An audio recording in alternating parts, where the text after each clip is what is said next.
জমে উঠেছে ধারাবাহিক কুসুম। কুসুম ড্রাইভারের মেয়ে হলেও কুসুমের রয়েছে একটাই স্বপ্ন, সেটা হলো দেবী মার সেবা করা।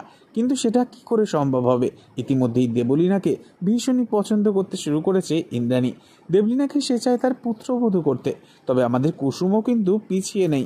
কুসুমও এক ধাপ এগিয়ে রয়েছে প্রতিযোগিতায় পার্টিসিপেট করে। সে এখন হয়ে গেছে গাঙ্গুলি পরিবারের বিউটি প্রোডাক্টের ব্র্যান্ড অ্যাম্বাসাডার। তবে কুসুমের এত খুশি কিছুতেই মেনে নিতে পারে না দেবলীনা। দেবলীনা নানাভাবে অপমান করতে থাকে কুসুমকে। কখনো কুসুমকে দিয়ে জোর করে তার পায়ে মেহেন্দি পরায়, আবার কখনো কুসুমের হবু বরের সাথে ফোনেতে কথা বলতে থাকে দেবলীনা।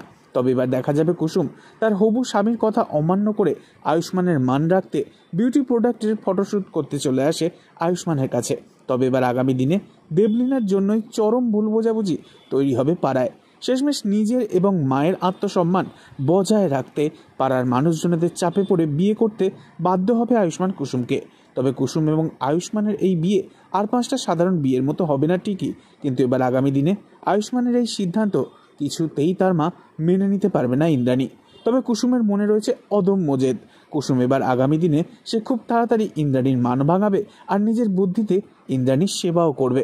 তবে কিভাবে দেবলীনার সাথে পেরে উঠবে আগামী দিনে কুসুম? পরবর্তী আপডেট জানতে অবশ্যই সাবস্ক্রাইব করে রাখবেন। ধন্যবাদ।